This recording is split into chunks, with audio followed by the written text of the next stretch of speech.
Welcome back to Life with the Spectrum. I'm your host, Gina Cavalli, and this is my dog, Rocket. I wanted to do a show all for the dogs because, well, a house without a dog to me just isn't really a house.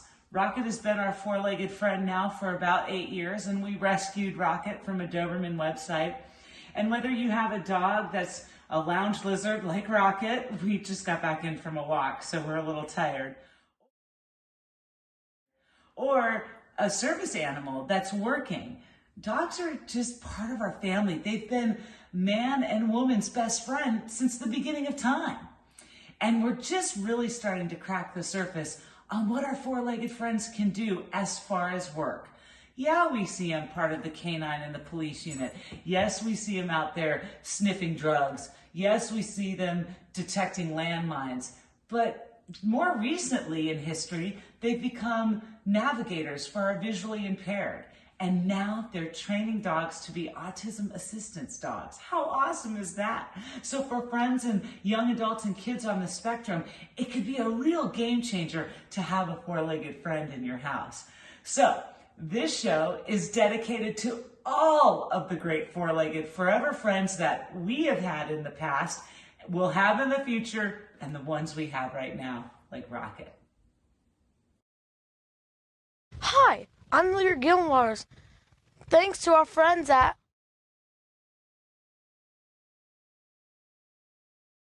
Welcome back to Life with the Spectrum. With me today, Jeremy Dulebohn with Dulebohn Dog Training. How are you, Jeremy?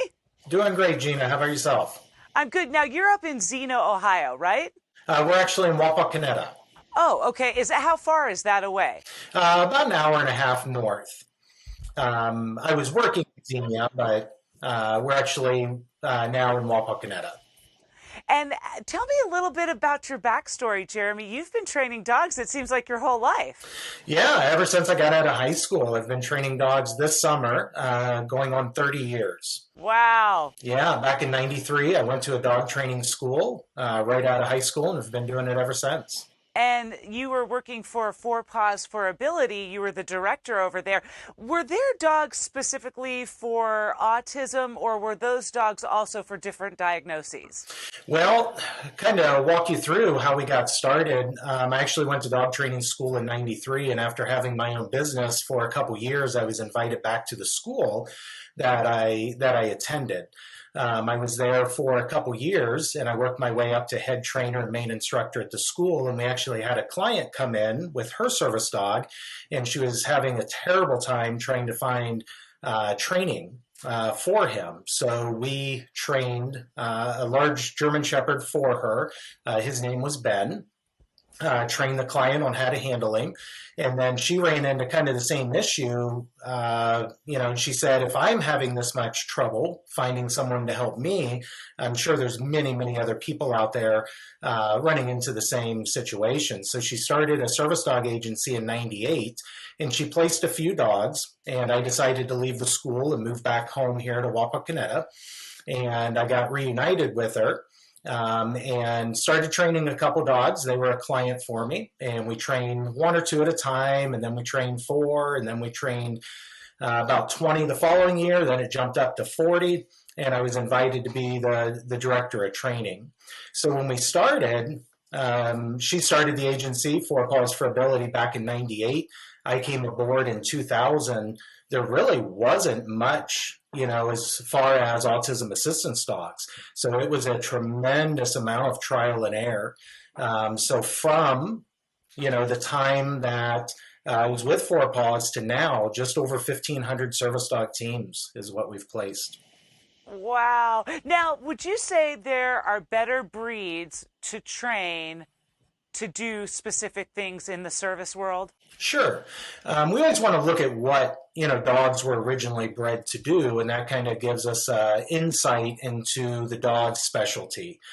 So almost all dogs, not all of them, have been bred to do a job, just some align with service dog work a lot better than others. Because we look at like police dogs, and we typically see that German Shepherd or the Malinois. Is it how you pronounce it, the Malinois? Yep, Belgian Malinois. Okay. It's a tough. You see those dogs as canines, and part of the Sure. police force. But there are other dogs that are better suited to do different things. Yeah. We as an agency, what we use 90% of the time are golden retrievers, Labrador retrievers, or golden doodles. The 10%, we use German Shepherds for a lot of veterans or first responders, just because that's what they're very, very familiar with. And what breeds would you say work best for like visually impaired? It really depends. Most agencies are using a lot of Labrador retrievers, golden retrievers. One of the biggest reasons for that is they accept change so easily. So typically the way the dog is placed, it's raised and trained first before we place it with a client. So typically when the dog is about 1 to 2 years of age, it makes a transfer from the trainer to the client. And that's very tough. German Shepherds typically have a very, very hard time with us. And this is why a lot of agencies quit using the German Shepherd, because it takes them quite a while to switch that loyalty and bond from the trainer who was working with them for so long to get them prepared for the client over to the client. A lot of labs and goldens, you give them some quick love and a few treats and they're their new best friend. So you are saying you basically train them for about a year, then they go off to be with their family. Do they ever have to come back to get a little update with you and then go back to the family? Not too often, although we're definitely willing to do that. We educate the clients enough that even if they have a little lax, if they have the client has a surgery or something where they have to be off for a while, they usually can, get the dog tuned right back up on their own. But they're more than welcome to come back and jump in a present class that we're having and get tuned up. Jeremy Dulebohn with Dulebohn Dog Training. Please stay with me 1 second. I've got some fun questions for you. I'm Lyra Gillenwaters. Thanks for checking out this episode of Life with the Spectrum. If you subscribe to the channel, you'll always see the newest episodes when they come out. Welcome back to Life with the Spectrum. I'm your host, Gina Cavalli. With me today, Jeremy Dulebohn with Dulebohn Dog Training. And Jeremy, we were talking about the different breeds used for different things. When it comes to autism, though, I know that a lot of families initially with younger children have elopement issues, but those elopement issues don't always go away, and kids and young adults can be runners. With autism assistant dogs, what are we doing? How is that training? How do you work that dog so that that dog brings that person back to that family, or that dog can go get help for that person? Yeah, so a lot of times with elopement, what we'll do is train the dog in a couple different tasks. The first one is kind of a preventative, and we call it tethering. So what tethering looks like is the dog is acting as an anchor. So if the parents are trying to move through a parking lot, move through maybe a mall that has an escalator, and the child's really drawn to escalators and will dart off towards an escalator, mom or dad typically, or an adult, will have control of the dog. They're giving the dog commands, and the child is actually tethered to the dog. So the dog's job is to maintain the command that the handler is given, and if the child tries to elope, they can only make it as far as the end of the tether strap.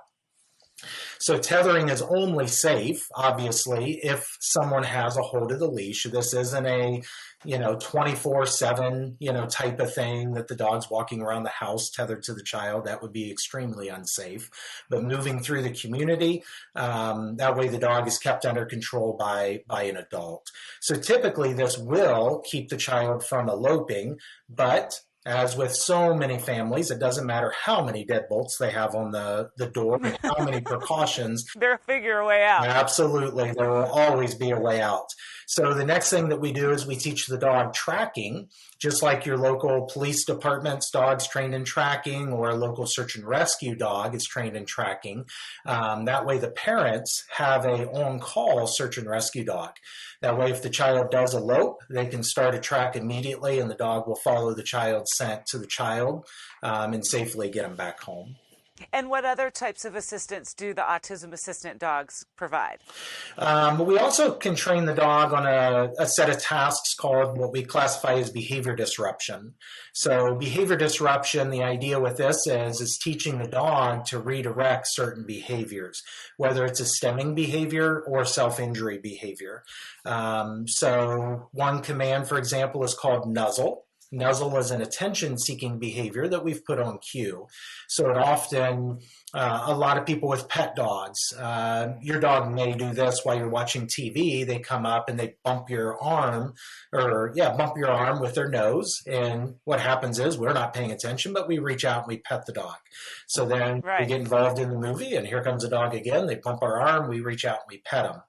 So if a child is stimming or crying because they're upset, a lot of times we can prompt the dog to nuzzle, and they go over to the client and they'll nuzzle away from the crying or stimming or hand biting. The dog will come in and kind of bump their arm, and it redirects them to petting the dog, which in turn calms them down and away from the crying or the self-stimming behaviors. And would you say that the Labrador, the Golden Doodle those are the types of dogs that you want for autism assistance? Usually the toughest breed that we use is the Labrador. The Labrador Retriever doesn't take things too personally. So if a child hugs them too tight or accidentally is stimming and accidentally hits the dog or runs into the dog, a Lab or a tough Golden usually doesn't take that too personally. Sometimes the Golden Doodle, they will take it personally, thinking that they did something wrong, and they may kind of shy away from the child. So definitely the Labs are our toughest breed that we'll use, followed by the Golden Retriever, then followed up by the Golden Doodle. What does a work day look like for a working service animal? Like, for example, if I had a service dog for my son who's 10 years old and autistic, he goes to school every day. On the summers, he's going to summer camp. I mean, are these dogs working 24 hours a day? Or do they ever have a chance to just be a dog? Let's go play fetch. Sure, absolutely. Just like with us, we have time throughout the day that we work and time that, we have off. The dogs are the same way. They need time off.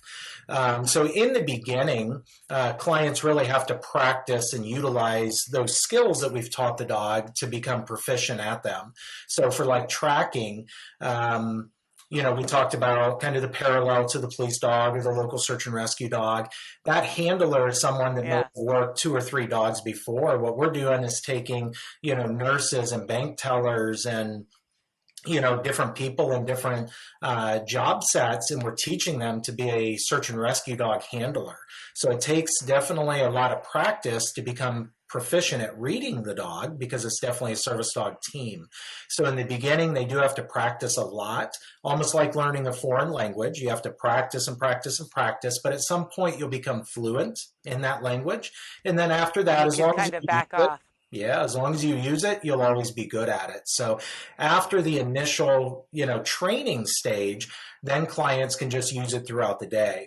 So 50% of our dogs go to school with the child. So a typical day, the dog would get up, go outside, play for a few minutes if they have a fenced-in yard, go potty, eat their breakfast, and then their day kind of starts. They'll a lot of times tether the child to a classroom.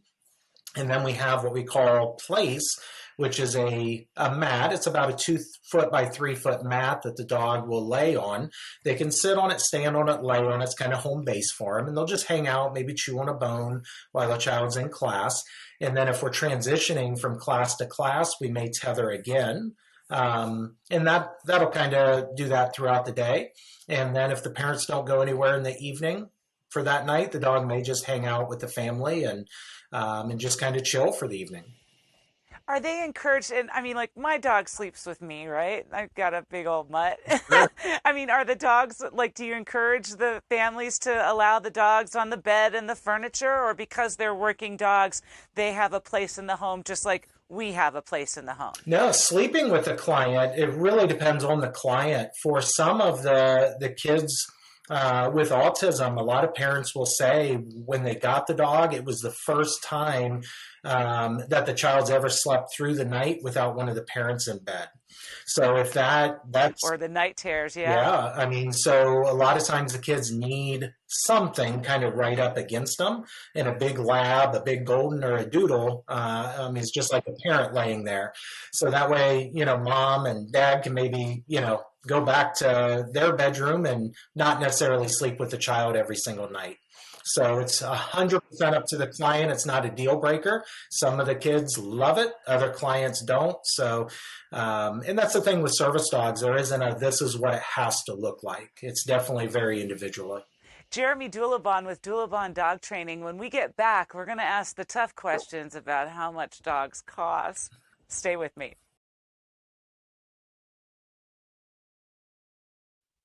Welcome back to Life with the Spectrum. I'm your host, Gina Cavalli. With me today, Jeremy Dulebohn with Dulebohn Dog Training.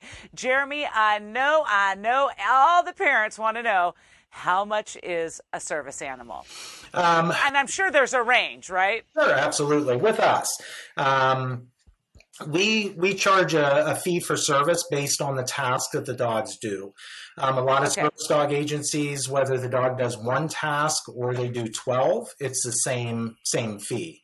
I know the cost, when I was with Four Paws for Ability, it was said to be somewhere between $40,000 to $60,000 of actual true cost from the time the dog was raised as a puppy all the way through placement.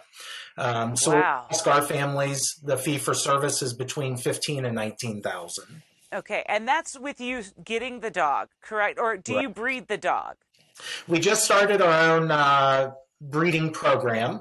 And a lot of people, and it's a very noble thought. A lot of people say, why don't you rescue dogs from the shelter? And it's true, 10 to 12 million dogs a year are euthanized in the United States.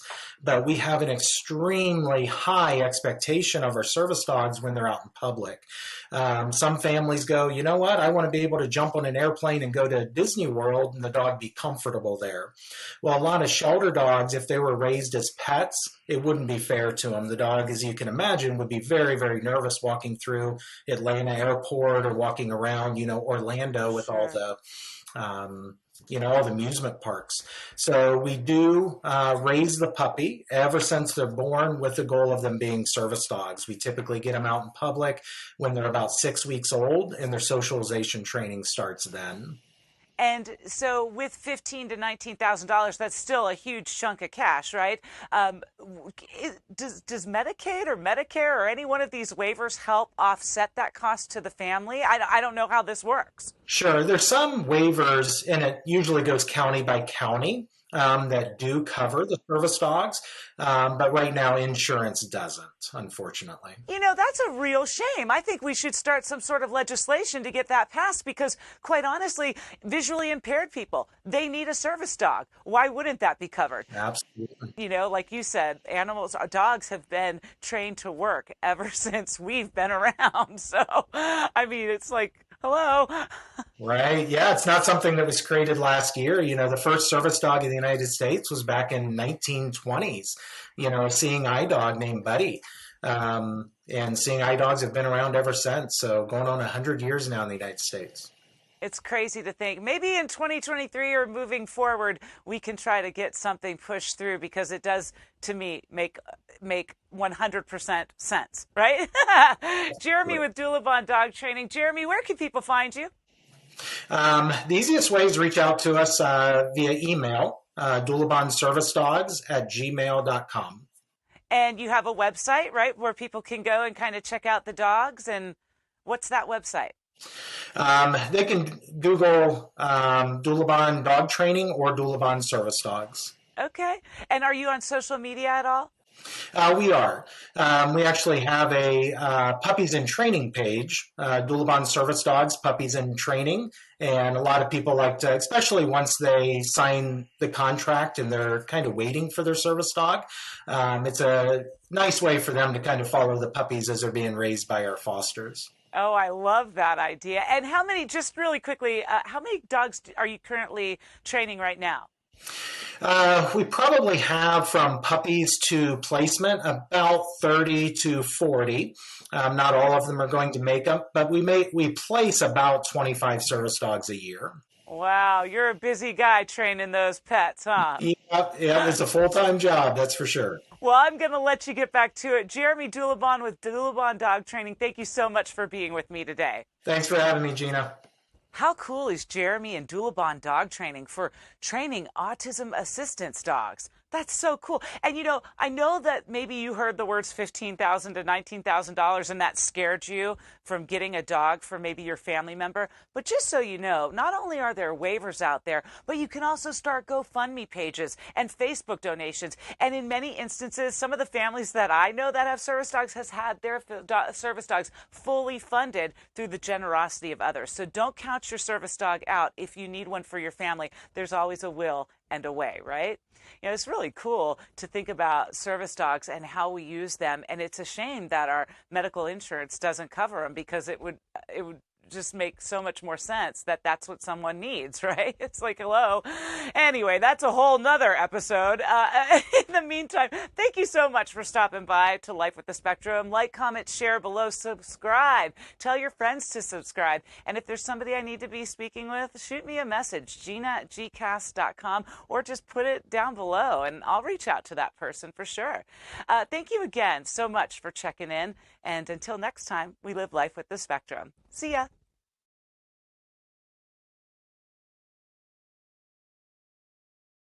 Bye.